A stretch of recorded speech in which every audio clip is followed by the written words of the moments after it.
Well, good afternoon and welcome to Lunch with a Leader. My name is Stephanie Ford. I'm part of the team here at NorthStar, and we are so excited that you have taken time out of your busy day to join us today. We are hopeful for the day that we can all meet together again, but until then, we know we have got groups meeting together from Site 1 today, from the city of Ackworth. If you're meeting with a team or a group today, we'd love to know about it, so drop it down in the comments and let our chat host know about it. I want to give a big shout out to Andy Duncan and the amazing team over at Chick-fil-A for providing our box lunches today. Hopefully you signed up for those and have got those and you're getting settled with your teams. Today we're going to talk a little bit about the art of delegation. And what does that look like as a leader? And so maybe you're sitting around with a group of coworkers today. Maybe you are in your home office. We would love for you to take the next minute and a half and discuss this question, if you would. What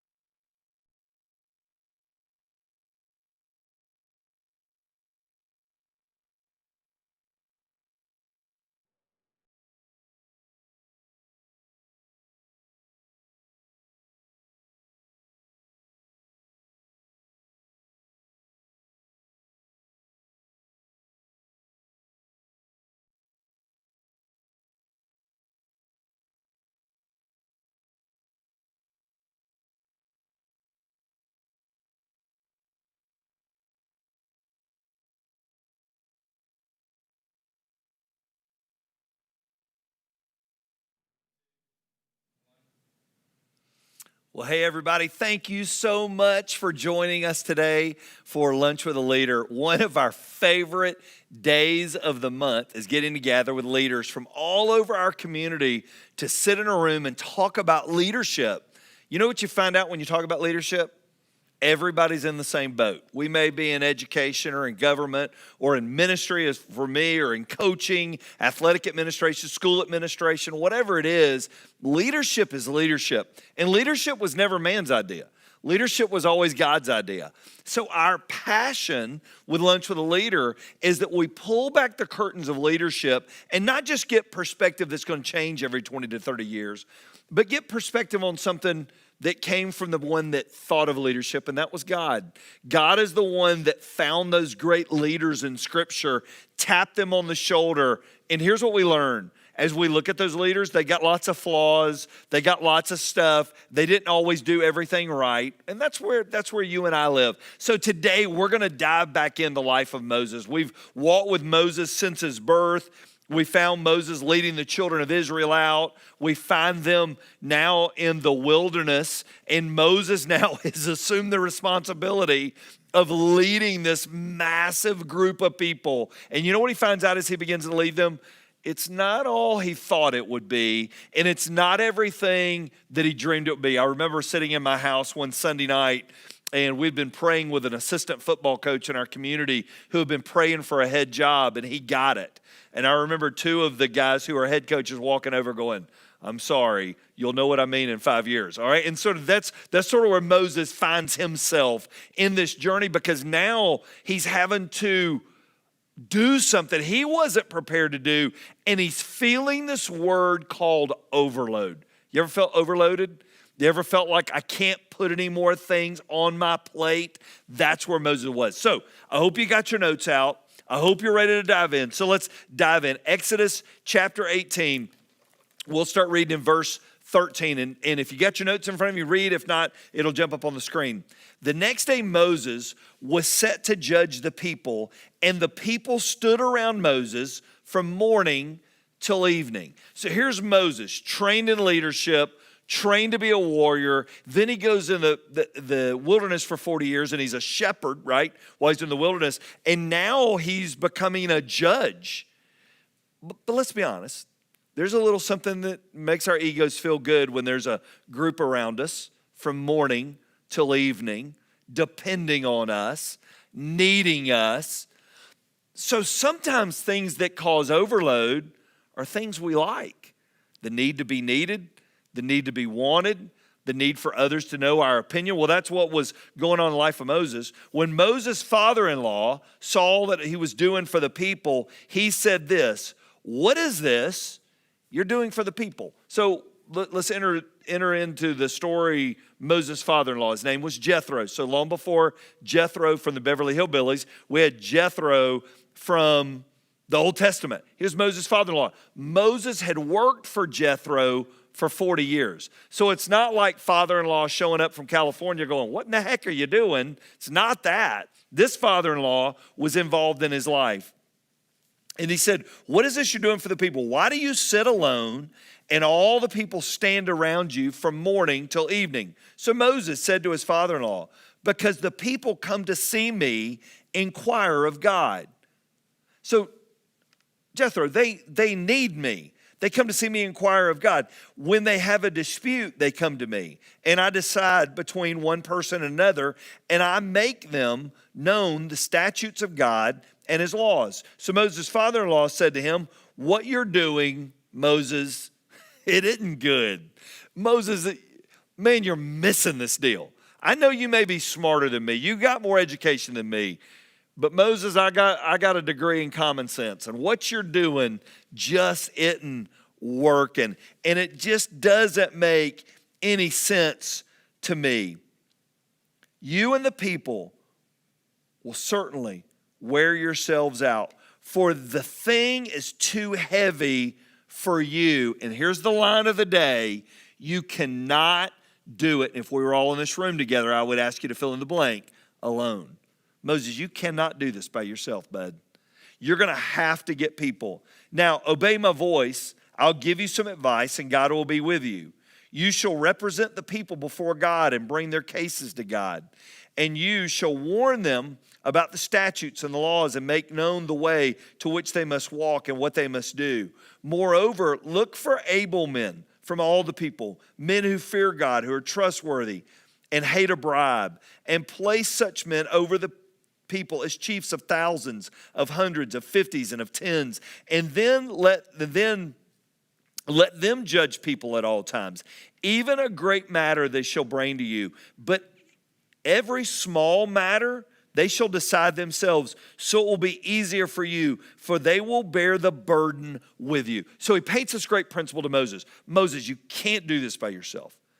Get people around you to shoulder the load with you. If you do this, God will direct you. You'll be able to endure, and all the people also will go to their place in peace. So Moses listened to the voice of his father-in-law, did all that he said, and Moses chose able men out of all of Israel, made them heads over the people, chiefs of thousands and of hundreds and of fifties and of tens.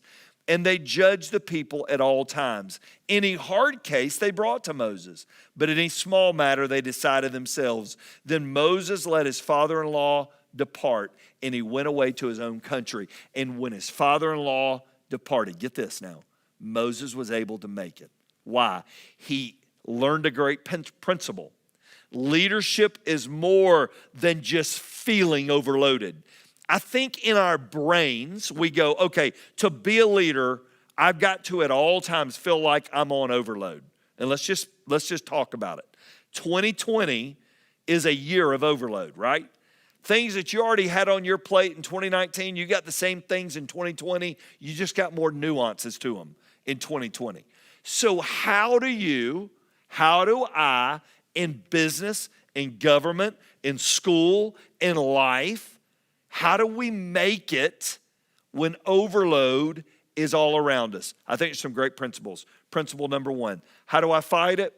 Pause, listen, and evaluate often.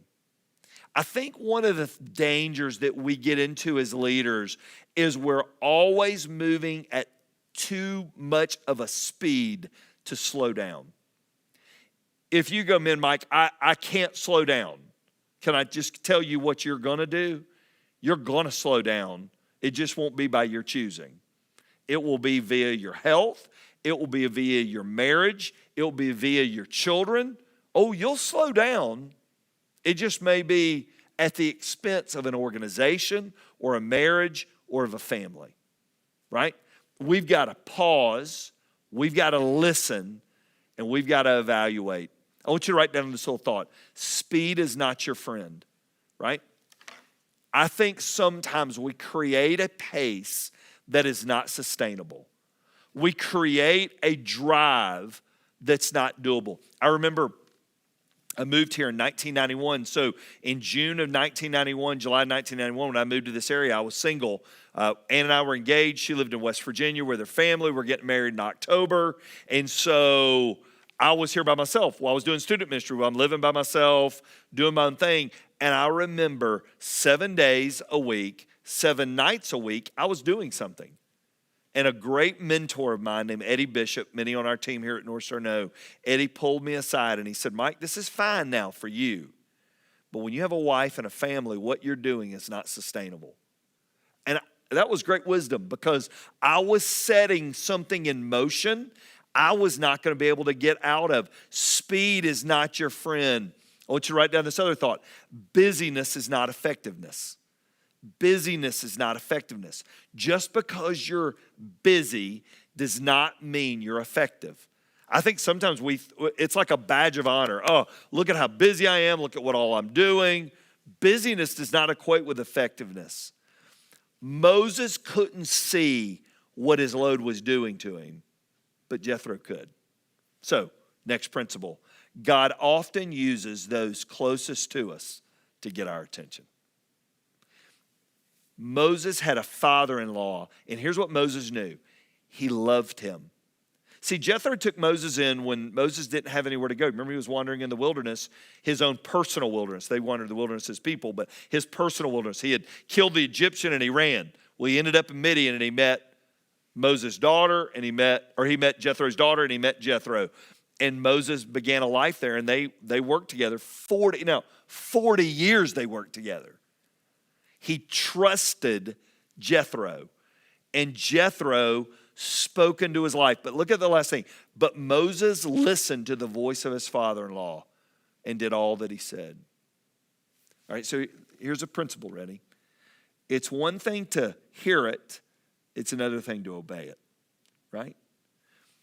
If you say, Mike, I don't have people close to me that speak into my life, you're in a dangerous place. You need those people, a small group, a family, somebody that you know wants your best, right? Jesus endured the pressures of his ministry by spending time alone with his Father.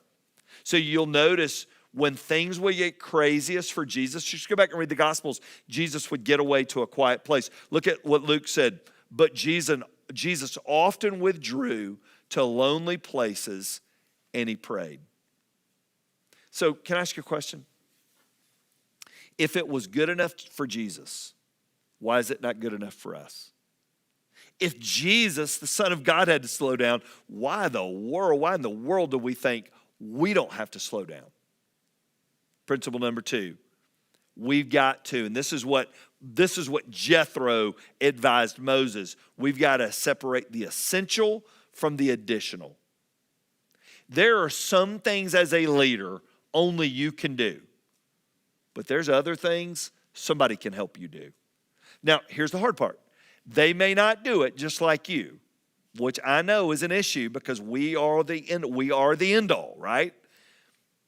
But sometimes they may do it better than you, and you got to be okay with that. I remember hearing Rick Warren, the great pastor at Saddleback Church and the author of Purpose Driven Life, best-selling book outside the Bible of all time. Rick was talking about they used to do a big Labor Day get-together, and he said, I was the biggest dreamer, so I came up with all the ideas for Labor Day weekend and this big extravaganza that Saddleback Church would do, and he had a volunteer from their church come up and said, I would love to help you with that. And they said, well, Rick said, we got a level of excellence we like to do it with. Tell me your background. And the guy said, well, I work for Disneyland. And he went, you might be qualified. And he said, you know what I found out? He did it a lot better than I did. We've got to separate the essential from the additional. Look at the way Jethro told us. Now obey my voice. I'll give you advice and God be with you. You shall represent the people before God and bring their cares to God. and you shall warn them about the statutes and the laws and make known the way in which they should walk. Moses, your job is to lay out the pathway for them. You got to let people help with the other stuff. You can't do it. Jethro told Moses what was additional. And then he said, let the people judge at all times. Every great matter they shall bring to you, but any small matter, they'll decide for themselves. And I have this feeling, old Jethro, that old weathered skin of Jethro, looked at Moses and said, Moses, you got to let them do it. Son, you can't make it. You can't determine it. So here we sit. We've got to figure out what's essential and non-essential in what we do. So I've got a question. If you're sitting with your company today, if you are gathered with your team today in your offices, we're going to throw a question. It's going to pop up on the screen here in just a second. We'll give you a couple minutes to talk about it. If you are online, as Stephanie said earlier, if you're online and you're going, man, I'm watching by myself, Cole, our chat host, is chatting with you right now, and you guys can chat about this online. So here's the question. Why is it so hard to separate the essential from the additional? Why is that so hard as a leader? Take a couple minutes, talk about it, and we'll be back in just a second with some good friends.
I hope you guys had a good time talking in your groups. You know, it's hard, isn't it, to go, what's essential and what's additional? Because you really feel like, well, they're paying me as a leader to do all of it. But the reality is you can't do all of it. We were just talking here with some good friends, and, you know, it's easy for me in a segment like this, in a environment to go, I know what I'm not good at. Because when it comes to technology and when it comes to creativity and all that, it's sort of not my field. But there are things I feel like I need to be involved in. I probably don't. And so it's a great thing to keep on your radar as a leader. The second thing we've got to all learn to do is the greatest defense against overload is the word no, right? It's the word no. No, I can't do that. I'm sorry I'm not able to do that. So today, to talk about that, I've invited two good friends. To my right is a very good friend who've had the privilege to know the last couple of years, Matt Moody, who's the principal at North Cobb High School. To my left, if you are a frequent attender of Lunch with a Leader, or you're at the last ABA, Ackworth Business Association, Dr. George Manners, I know, spoke there. He spent many years as a business executive and working in higher education as a consultant as well. All right, so I'm going to throw out to you guys. Why is it so hard as a leader to say the word no? Dr. Manners, what would you say? Well, let me inject something here first. Jethro was a pretty special father-in-law, and you had one too. That's right. Saying no, I'm going to give you two words. Rick Warren, purpose-driven life. My CEO forced onto me a minimum of 16 direct reports when I had 5 because we were cutting costs. So I was in people's knickers all the time. I had to learn a purpose-driven life with 16 direct reports. Saying no had been impossible. Now it was imperative. And I learned two things. I learned beliefs about people.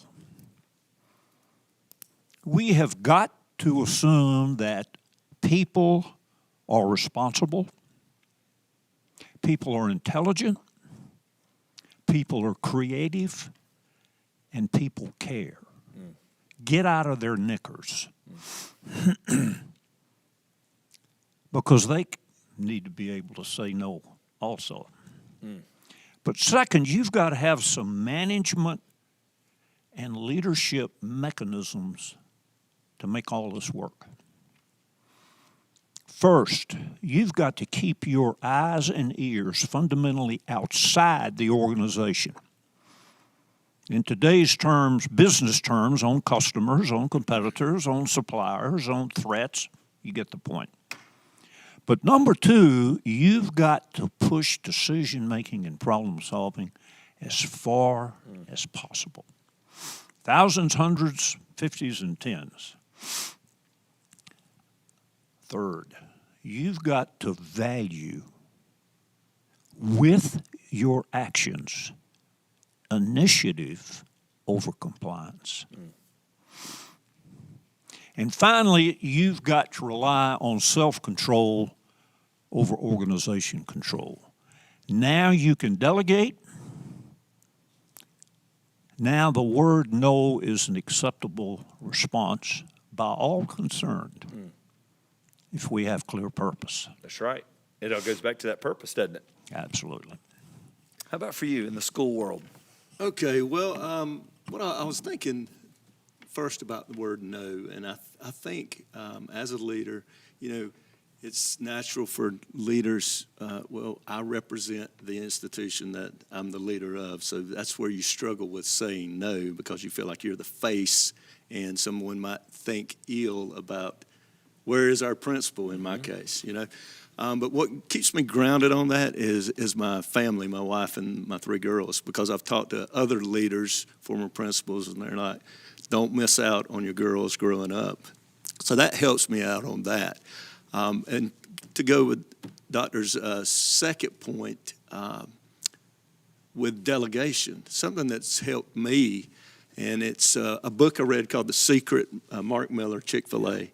And he talks about a heads-up approach and a head-down approach. And doing that has enabled me to be a little more comfortable delegating, because the heads-up approach, you're looking at where you want your group, company, team to get to, and the head-down is what are you doing at that moment to get to that spot out in the future.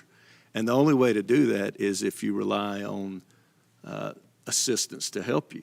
I can't do it by myself. So you got to find that balance on what are you implementing now, you and your team. At North Cobb, we have 230 adults there that I guess I'm in charge of, if you will. But another thing I thought about with delegation is it's imperative for the leader to grow that leadership capacity in their building. And the only way to do that is for me to get out of the way. And yes, we might have to revisit some procedure or process that didn't go as well as we like.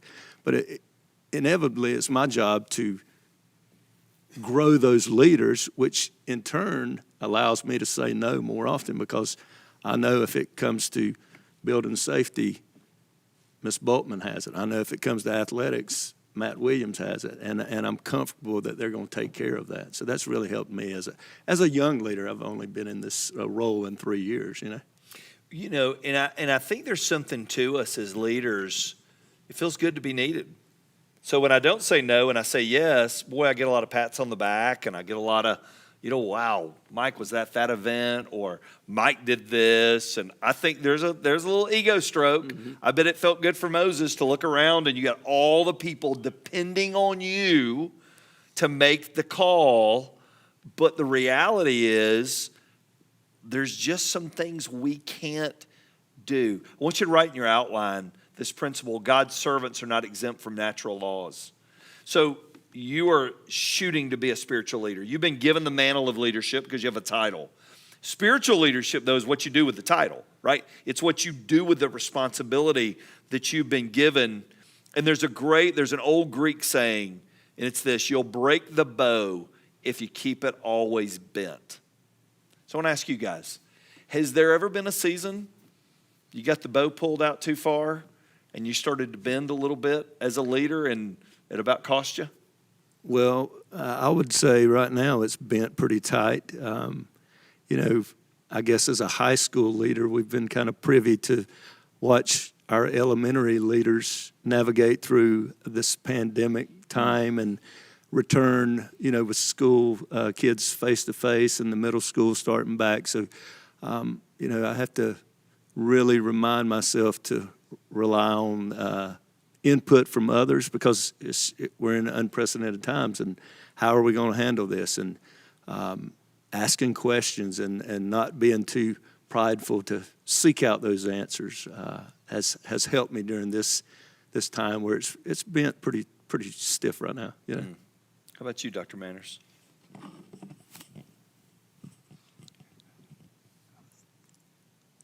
The emotion of this is coming back to me.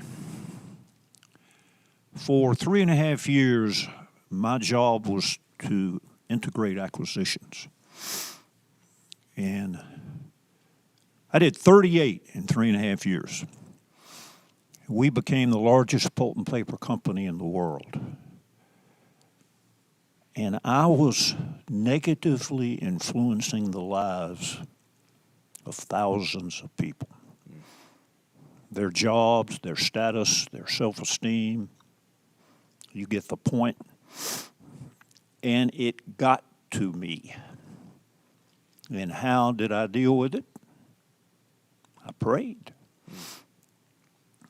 I understood what I had to do, and saying no became much, much easier. Keeping my sanity became much, much easier. So, we've all been there one way or another. Were you able to catch that pretty quick?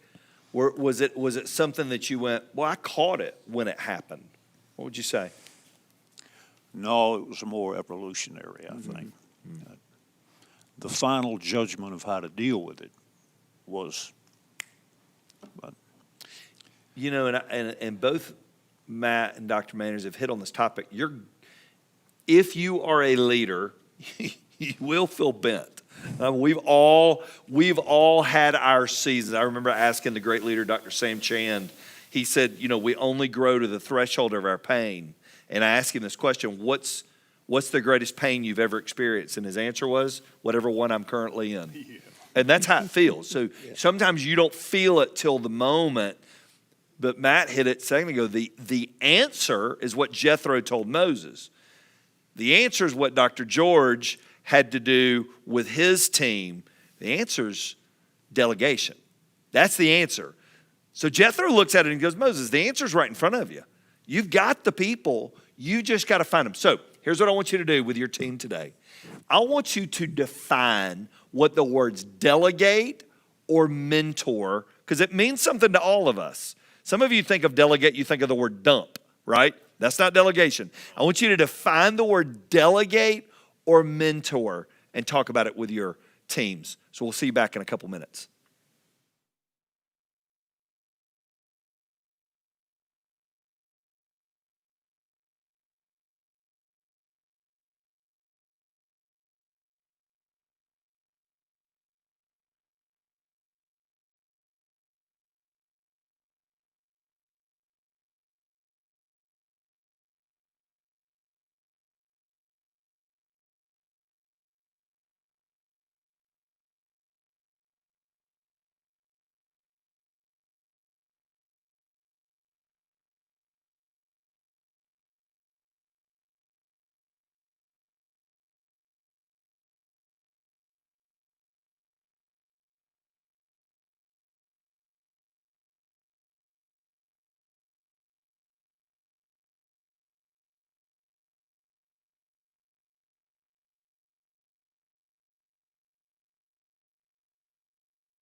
Boy, I hope y'all had a great time to talk with your teams. What a great time. If today you're watching from a business or you're watching from a school and the next Lunch with a Leader, which we've got coming in November, boy, get your team together. It's a great little time to lunch and learn together and to grow together. Because sometimes, I mean, delegate's a perfect word. Some of our worst working experiences came from something we were dumped with, or it was delegated to us because nobody wanted to do it. That's not delegation, right? So let's dive back in our outline. Number 3, be proactive and learn to delegate. And here's the key: and mentor others. See, if I'm dumping, I'm leaving with you. If I'm delegating and mentoring, I'm going with you. Two different pictures. What Jethro didn't tell Moses was, hey, Moses, just leave it with all the people, never worry about it again. No. He said, choose the right people, which means Moses has got to have a relationship with them. Moses has got to spend time with them. Moses has got, look at what he says, choose able men out of all of Israel. If you do this, God will direct you. And then he says, choose able men out of all of Israel. Here's what delegation and mentoring does. I want you to write this down. It increases efficiency and effectiveness. That's what mentoring and delegating. It increases efficiency. Things get done quicker. If Moses is doing it, you only hear one person at a time, right? If they are all doing it, it gets done faster. So we have a task here on our staff too. Most churches of our size, they hire in somebody to decorate their campus. No, we believe it's a great team building activity, so we do it together.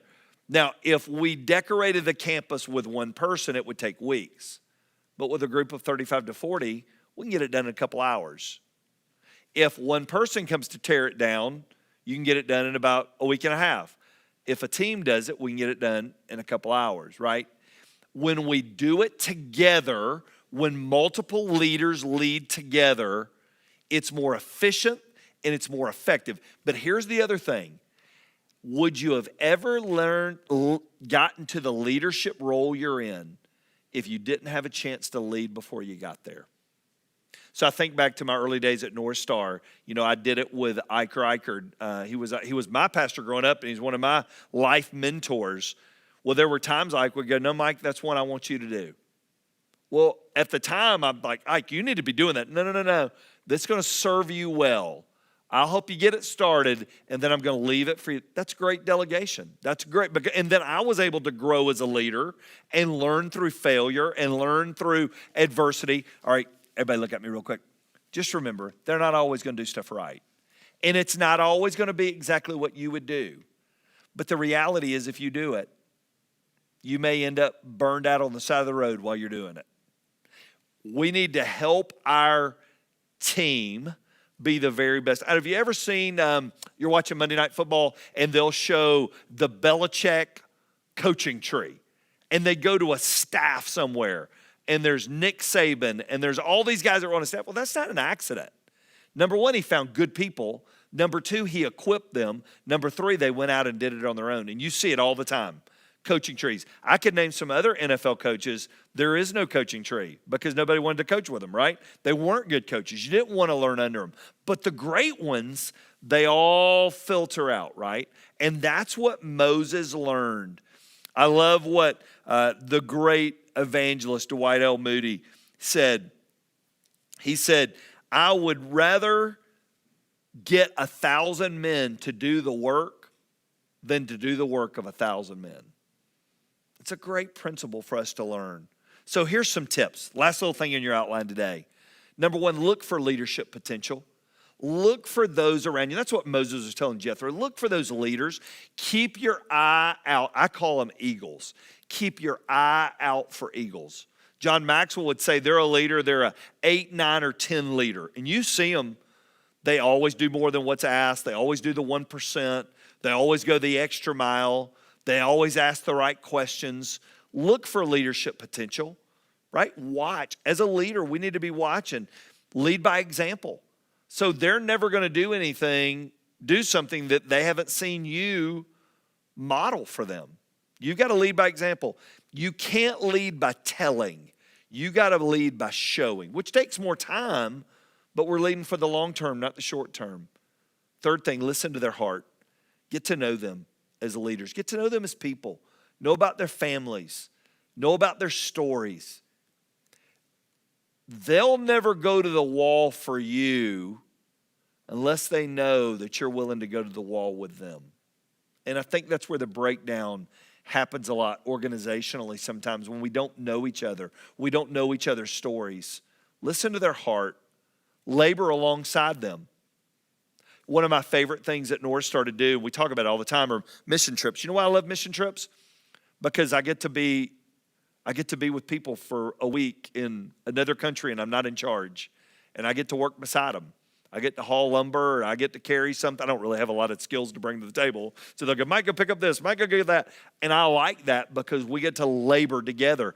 We just did a project as a church where we adopted a church in Marietta, a good friend of mine's church in Marietta. And I enjoyed, our whole team went down last Monday and worked all morning together, putting in landscape, building fences, tearing down fences, painting walls. You know the beautiful part? We got to labor together. And there's just something about it that bonds us, right? Next thing, look for teachable moments. Look for those times where you go, hey, I want you to remember this. So I'm going to tell you one. Years ago, we were in a conference room. Ike and I were there. We had a student pastor at the time, and he had been in with us complaining about one of his volunteers. And he needed to ask them not to serve anymore. There was just some things going on, and he's like, I need to ask them not to serve anymore. I'm going to look for a good opportunity. And the conference we were in was glass in the front. So it was right on the curb, so we could see cars pulling up. And lo and behold, this volunteer was showing up at the office for a meeting while we're talking. And she gets out of the car. And Ike goes, well, look, it's so-and-so. Let's just go ahead and have the conversation now.